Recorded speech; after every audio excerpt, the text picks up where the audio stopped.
Notre prochain invité s'occupe d'une activité assez particulière. Vous avez peut-être déjà entendu parler de la cyclonudista. Si ce n'est pas le cas, voici des images du JT qui parlent donc de la, on est en pleine logique ici, cyclonudista. Des cyclistes déshabillés dans les rues de Bruxelles cet après-midi. Pas des exhibitionnistes, non, mais des militants de la cause cycliste. Il est avec nous ce soir. Mesdames, Messieurs, je vous demanderai d'accueillir Jérôme Jolibois.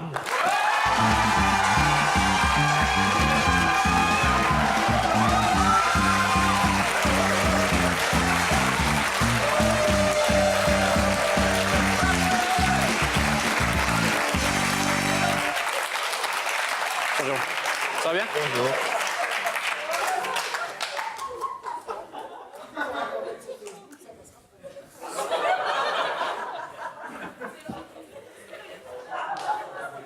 Bonjour.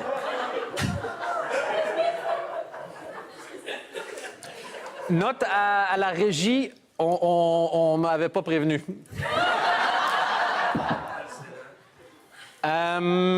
Salut Jérôme. Bonjour. Vous êtes le premier qui a un micro-main. Oui, pareil. Pour parler sérieusement, parce que oui, voilà, juste vraiment bête question de néophyte, pourquoi nu le cyclisme? Ah, là c'est pas nu le cyclisme, c'est une manifestation en fait. Hein. Okay. C'est vraiment pour se faire entendre. Malheureusement, il faut se faire voir. Et c'est une bonne façon d'être vu. Je crois qu'on a vu à la réaction quand vous êtes arrivé. Donc, c'est quoi les revendications de la cyclonudista? Alors voilà, donc ça part d'un groupe de cyclistes qui font des manifestations tous les mois qui s'appellent les masses critiques pour montrer que le vélo, c'est le moyen de déplacement le plus efficace en centre-ville. Par contre, on est vulnérable. On n'a pas de carrosserie, on n'a pas d'airbag, on n'a pas de ceinture de sécurité. Et donc, le symbolisme de la nudité, c'est effectivement montrer qu'on a besoin d'aménagement parce qu'on est vulnérable, donc on a besoin de protection. Et donc, c'est ça qu'on demande vraiment, c'est qu'il y ait beaucoup plus de pistes cyclables, des pistes cyclables sécurisées. Je ne sais pas si vous avez vu encore aujourd'hui, deux de nos ministres ont renversé deux cyclistes. En ouvrant leur porte rapidement, sur une piste cyclable. Qui était sur le c'est ça, c'était rue de la Loi, si ma mémoire est... Oui, rue de la Loi, je crois. Enfin, j'avoue que je ne sais pas exactement où, mais ils rentraient en conseil de ministres et c'était Maggie de Bloch, pour ne pas la nommer, ministre de la Santé. Monsieur le ministre de Croo, si je crois. Et le vice-premier ministre de Croo, effectivement. Et ça fait combien de cyclonudista que vous faites? Combien de Alors là, c'est les 12 ans. Et non, c'est les 11 ans et c'est la 12e. OK. Et est-ce que vous avez progressé depuis?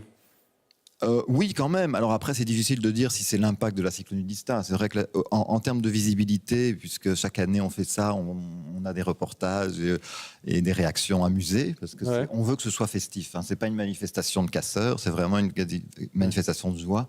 Et donc, on circule dans la ville de Bruxelles, on se fait beaucoup photographier, beaucoup applaudir. Et c'est ça qui nous intéresse. Après, c'est aussi avoir donc un écho médiatique pour essayer de faire bouger les choses. Alors, est-ce qu'on a réussi à faire bouger les choses? J'en sais rien, mais il y a quand même des pistes cyclables, il y a quand même des aménagements, il y a des choses qui sont de plus en plus prévues pour les cyclistes en centre-ville. On a le vélo, mais ils ont fait un peu les choses à l'envers, comme on aime bien le faire en Belgique. Donc, on a commencé par mettre les vélos, ensuite les pistes cyclables. Oui, ça, j'avoue que ça... On aurait bien aimé faire l'inverse, parce qu'il y aurait eu moins de blessés, notamment. Quoi. Belle question, mais est-ce que c'est plus difficile d'être pris au sérieux quand on est à poil? Oh, je ne vois pas pourquoi, mais peut-être. Non, mais vraiment, en disant, parce que oui, il y a l'image qui... Mais après, est-ce que des fois, vous avez eu du mal au début à être pris au sérieux? Pris au sérieux, non, je crois qu'ils nous ont pris très vite au sérieux. Ah ouais, c'est ça que j'ai vu comme ça. Ouais. Voilà. Non, c'est plutôt comme arriver à se faire accepter et montrer que c'était pas si grave. Parce que justement, il y a aussi des valeurs actuellement qui sont assez étranges dans notre société. On peut venir avec son 4x4 polluer les poumons de centaines de milliers de personnes qui vivent en centre-ville. Mais par contre, être nu sur son vélo, oh là là, quelle horreur. Quoi. Et donc, on est aussi un peu dans ce jeu de dupes où on dit mais allez, quelles sont les vraies priorités aujourd'hui quoi. Et le vélo avec lequel vous êtes arrivé, je sais que vous avez un affect particulier pour le fait que ça ne vient pas d'ailleurs, c'est un vélo qui vient d'ici. Voilà, oui, donc moi je suis un militant cycliste, comme vous avez pu le voir, je suis militant naturiste aussi, comme vous avez pu le voir, mais je suis aussi multimilitant, donc voilà, je fais un peu de politique, et je suis coopérateur d'une coopérative à vocation sociale qui fabrique des vélos à Bruxelles. Et donc, c'est un vélo fabriqué à Bruxelles avec des pièces 80% européennes, ce qui est l'inverse de ce que vous trouvez dans la plupart des magasins. Il est beau en plus, vous pouvez choisir, il y a 12 couleurs, il y a toutes les tailles. Venez nous voir, on vous le fait vraiment à votre mesure.